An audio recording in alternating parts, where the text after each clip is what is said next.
I don't usually talk about my job, but there's one delivery that follows me every night, even when I close my eyes. I work as a food delivery driver. Most of my shifts are at night, when the city feels half asleep, but the glow of TVs and bedroom lights still flicker behind curtains. I used to think the worst part of this job was rude customers, the cold rain, or the silence of empty streets. But all of that changed the night I met a regular customer. Someone who should never have existed. The first time, it felt like any other order. The app sent me to an address on the edge of town, a quiet street filled with old, crumbling houses. The place barely had cell service, but the order was confirmed: 1 large pizza, 2 sodas. Nothing strange about it. When I arrived, I thought the house looked abandoned. The paint was peeling, the windows dusty, weeds swallowing the yard. But one detail made me stop in my tracks. A single light glowed faintly inside. I knocked on the door, and almost instantly, someone opened it. I'll never forget his face. He was tall, thin, with pale skin and eyes that never seemed to blink. He looked right into me and smiled, like he had been expecting me all along. He took the food slowly, calmly, thanked me in a low whisper, and shut the door. When I checked my phone, the order showed up as canceled. It was as if it had never been placed. I thought it was some glitch in the system. Annoying, sure, but nothing more. Then it happened again, and again, and again. Always the same house, the same order. Always the same man opening the door. His smile never changed. And every single time, the order would vanish from the records right after delivery. I started asking around. Other drivers. Nobody had ever heard of the address. I tried pulling it up on Google Maps. It showed the street, but not the house, like it had been erased from existence. But I saw it. I went there. I handed him the food. I heard his voice. One night, I decided to track the exact times the order came in. Every time, without fail, it was between 2:30 and 3 a.m. That cursed window people call the devil's hour. But the worst was the 5th delivery. I checked the app afterward, and my blood ran cold. Not only had the order been canceled, it had a customer note. A message just for me. Thanks for bringing me dinner. My name. I hadn't told him my name. It wasn't visible anywhere in the app. And yet, he knew.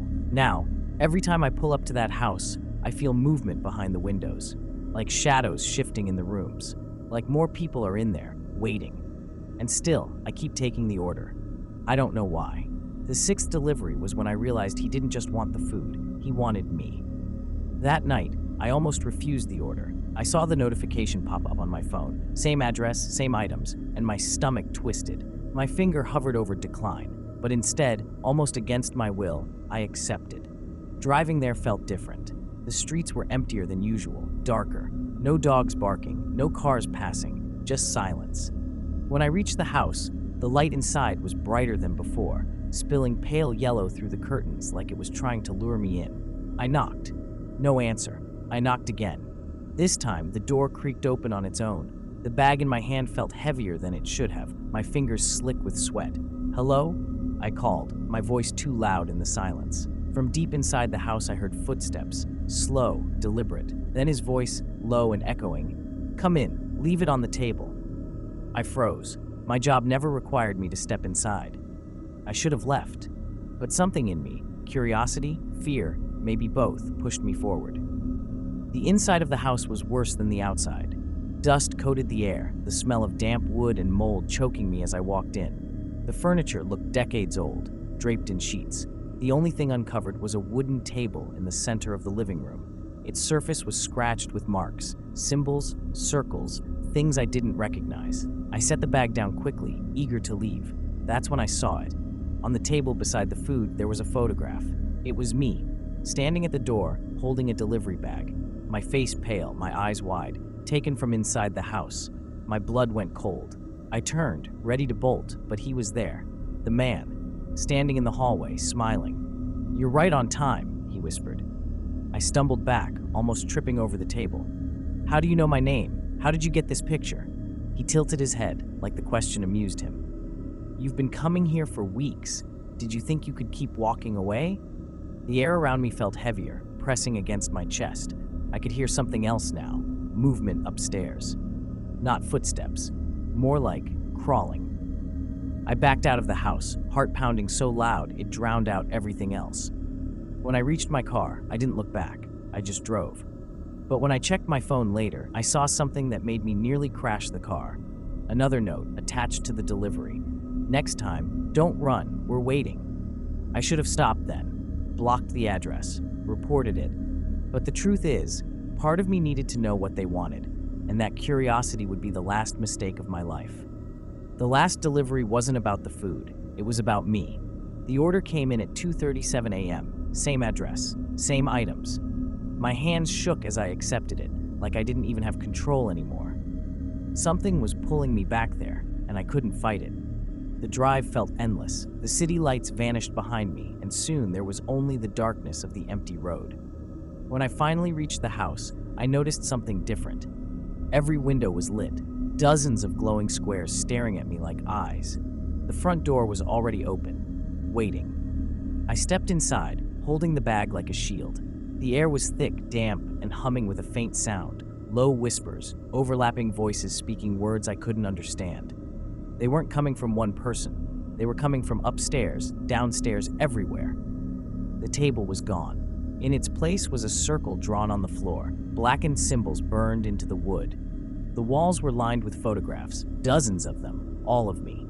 Deliveries at the door, walking up the path, sitting in my car, sleeping in my apartment. I felt bile rise in my throat. Then he appeared, the man, my customer. But he wasn't smiling anymore. His face looked stretched, as if something inside him was pressing against his skin, trying to break free. "You've done well," he rasped. "You've been feeding us." Before I could respond, shadows slipped from the corners of the room. Thin, writhing shapes crawling toward me on elongated limbs. They moved like they were stitched together from smoke and bone, their eyes hollow and glowing. I stumbled back, but the door slammed shut behind me. My phone buzzed in my pocket. When I pulled it out, the delivery app was open, a new message flashing across the screen. "Final order completed. Driver will not return." The man stepped closer, his body twitching unnaturally, his voice breaking into a chorus of whispers. "You're part of the house now, part of us." The shadows surged forward. Cold, skeletal hands wrapped around my arms, my legs, my throat. I screamed, but the sound was swallowed by the humming, the whispers, the darkness. The last thing I saw was his face, leaning inches from mine, grinning once again. "Thank you for delivering yourself." And if you ever see an order pop up in the middle of the night, an address that doesn't appear on any map, decline it, because someone has to take my place, and maybe next time it'll be you. Subscribe to Horror Story Bar.